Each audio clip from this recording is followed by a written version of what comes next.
தொடர்ந்து நம்ம வந்து பாத்தீங்கன்னா கவர்மெண்ட்டுடைய ஸ்கீம்ஸ் எல்லாம் பார்த்துட்டு இருக்கோம். இன்னைக்கு வந்து இருக்கக்கூடிய ரொம்ப ஒரு முக்கியமான அறிவிப்பை நம்ம பார்க்க போறோம். அதுவும் வந்து பாத்தீங்கன்னா இன்னைக்கு வந்து தேர்தலுடைய ரிசல்ட்டா இருக்குது. வரலாறு காணாத வெற்றியை வந்து டிவிக்கே வந்து எடுத்திருக்காங்கன்னு சொல்லலாம். ரொம்ப நாளாகவே வந்து பல ஆண்டுகளாகவே டிஎம்கே விசஸ் ஏடிஎம்கே அப்படிங்கிற மாதிரியே இருந்துட்டு இருந்துச்சு.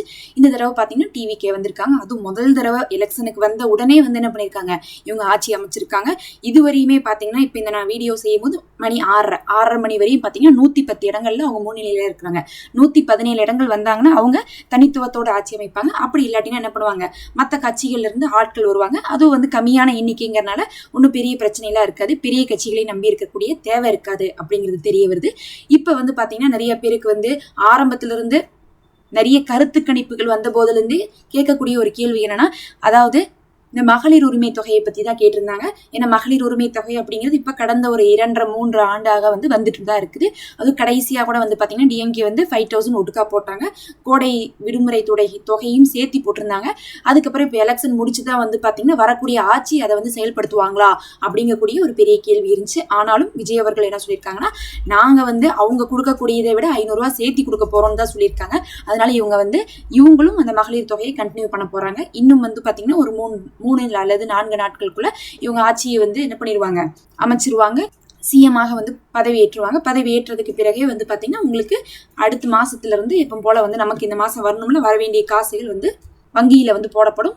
எப்பயும் சொன்னதை விட போன வருஷம்லாம் 1000 வாங்கிட்டு இருந்தோம். இந்த தடவை எலெக்ஷனுக்கு பின்னாடி யார் ஆட்சி அமைச்சாலும் 2000க்கு மேல வர்ற மாதிரியான ஒரு சூழ்நிலை இருந்துச்சு. அதுல வந்து அதிகமாக டிவிக்கே தான் வந்து 2500 சொல்லியிருந்தாங்க. இப்ப இவங்களே ஆட்சிக்கு வந்திருக்காங்கிறனால 2500 ரூபாய் போடப்படும். அதுல ரொம்ப முக்கியமா நிறைய பேருக்கு என்ன பிரச்சனைனா, இப்ப 1,17,00,000 பேர் தான் வந்து வாங்கிட்டு இருக்கோம். 1,17,00,000 பேர். ஆனா 2.5 கோடி பேருக்கு பாத்தீங்கன்னா பெண்கள் இருக்காங்க. அவங்க எல்லாருமே வந்து விண்ணப்பித்துட்டே இருக்காங்க, கிடைக்கவே மாட்டேங்குது. அதனால வந்து நிறைய பேர் அதிருப்தியில இருக்காங்க. எல்லாரும் கிடைக்கணும், இல்லாட்டினா பலரை வந்து ஏங்க வச்சுட்டு இருக்கீங்க அப்படிங்கிறது வந்து பாத்தீங்கன்னா நிறைய பேர் கேள்வியா வச்சுட்டு இருந்தாங்க. அப்ப டிவிகேல இருந்து என்ன அனௌன்ஸ் பண்ணியிருந்தாங்கன்னா, முன்னாடியே நாங்க வந்து 2.5 கோடி பேத்துக்குமே கொடுக்க போறோம் அப்படின்னு சொல்லியிருந்தாங்க. அப்ப யாரெல்லாம் வந்து விண்ணப்பித்து கிடைக்காமலாம் இருந்துச்சோ அவங்க எல்லாம் இன்னைக்கு கவலைப்பட தேவையில்ல, அவங்களுக்கும் சேர்த்து என்ன பண்ண போறாங்க, டிவிக்கே போட போறாங்க.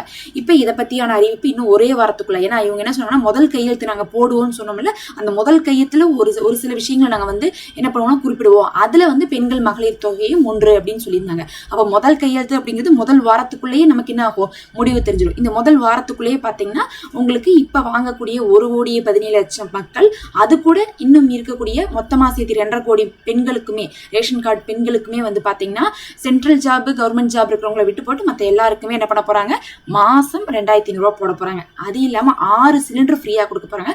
இந்த 6 சிலிண்டரை இப்ப இருந்தே ஆரம்பிக்க போறாங்களா, இந்த முதல் மாசத்துல இருந்தே 6 சிலிண்டர் நமக்கு ஃப்ரீயா அப்படிங்கிறது வந்து ஒரு பெரிய கேள்வியா இருக்கு. அது எப்படின்னு சொல்லிட்டு அமல்படுத்த போறாங்க அப்படிங்கறத பார்க்கலாம்.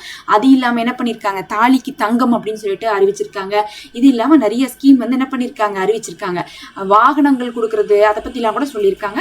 நம்ம இப்ப வந்து நிறைய பேருக்கு என்ன சந்தேகம்னு பாத்தீங்கன்னா, மகளிர் உரிமை தொகை வாங்கிட்டு இருக்கவங்களுக்கு பிரச்சனை இல்லை, வந்துரும் தெரியும். நாம இப்ப 1000 ரூபாய் வாங்கிட்டு இருந்தோம், அவங்களுக்கு வந்து என்னன்னா இப்ப முடிஞ்சிருக்கு, எலெக்ஷன் முடிஞ்சணும், காசு போட்டாங்கன்னா அவங்களுக்கு 2,500 ரூபாய் வந்துரும் அப்படின்னு ஒரு நம்பிக்கை இருக்கும். சிலருக்கு வந்து அதுவே சந்தேகம், மறுபடியும் முதல்ல இருந்து ஃபார்ம் கொடுப்பாங்களான்னு கேக்குறாங்க. அந்த மாதிரி எதுவும் அறிவிக்கல, இதுவரையும் அறிவிக்கல. அவங்க வந்து இருக்கிறவங்க இல்லாதவங்க எல்லாருக்குமே ரேஷன் கார்டுல வந்து பேர் இருக்கிறவங்களுக்கே கொடுக்கணும்னு சொல்லிட்டு இருக்காங்க. மகளிர்களுக்கு இப்ப வாங்கினவங்க வாங்காதவங்க எல்லாத்துக்குமே கொடுக்கணும்னு சொல்லும் போது இருக்கிறவங்க என்ன பண்ண மாட்டாங்க, மறுபடியும் முதல்ல இருந்து ஃபார்ம் கொடுத்து பண்றதுங்கிறது தவிர்க்கப்படும், இருக்காதுன்னு சொல்லிட்டு தான் எதிர்பார்க்கப்படுது. அதனால இப்ப இருக்கிறவங்களுக்கு 2,500 ரூபாய் வந்துடும். அப்படி வரும்போதே என்ன பண்ணுவாங்க, மற்றவங்களுக்கும் வந்து ஃபார்ம் கொடுத்துதான் அது வந்து அக்கௌண்ட் இல்ல ஒட்டுமொத்தமாகவே வந்து அந்த ரேஷன் கார்டு கணக்கு வச்சு என்ன பண்ணிடுவாங்க, மகளிர்களுக்கு போடுவாங்களா அப்படின்னு பார்க்கலாம். ஏன்னா நிறைய பேர் வந்து எப்ப ஃபார்ம் கொடுப்பாங்க, நாங்க எப்ப வந்து ஃபில் பண்றது, நாங்க ஃபில் பண்ணி கொடுத்து இன்னைக்கு வரலையேன்னு சொல்லிட்டு இன்னும் நிறைய பேர் கேட்டுட்டே இருக்கீங்க. அதனால வந்து இப்ப டிவிக்கு அது வந்திருக்காங்க. இவங்க ஃபார்ம் கொடுத்து சேர்த்திக்கிறாங்களா இல்ல இவங்க மொத்தமாவே சேர்த்திக்கிறேன்னு முன்னாடியே அறிவிச்சிட்டாங்க. அதனால வந்து அந்த மாதிரி லிஸ்ட்ல இருந்தே சேர்த்திக்க போறாங்களா அப்படிங்கறது பார்க்கலாம். எப்படி இருந்தாலும் இவங்க எல்லா பெண்களுக்கும் கொடுப்பாங்க அப்படின்னு சொல்லியிருக்காங்க. உங்களுக்கு இந்த தடவை வந்து பாத்தீங்கன்னா கிடைக்காதவங்க, முயற்சி பண்ணவங்களுக்கு மிஸ் ஆகிறதுக்கு வாய்ப்பு இல்லை. அதனால எல்லாருக்குமே என்ன ஆகுது, உங்களுக்கு 2,500 ரூபாய் வருது. உங்களுக்கு வந்து பாத்தீங்கன்னா 2,500 ரூபாங்கும் போது உங்களுக்கு வருஷத்துக்கு என்ன ஆகுது, 30,000 ரூபாய் வந்து வருது. வருஷத்துக்கு 30,000 ரூபாய் இனிமேல் வந்து உங்களுக்கு மகளிர் உரிமை தொகை மட்டுமே வரப்போகுது. இதுவரையும் நமக்கு கடைசியா 12,000 ரூபாய் தான் வந்துருந்துச்சு. இப்போ 30,000 ரூபாய் நமக்கு வரப்போகுது. அதை பத்தி இன்னும் வரக்கூடிய அப்டேட்ஸ் எல்லாமே நம்ம போடுவோம். எப்ப ஃபார்ம் கொடுக்குறாங்க, என்ன ப்ரொசீஜர் இருக்குது, இல்ல ஃபார்மே தேவையில்லையா, எல்லாமே நம்ம அப்டேட் பண்ணுவோம். அதனால சப்ஸ்கிரைப் பண்ணி வச்சுக்கோங்க.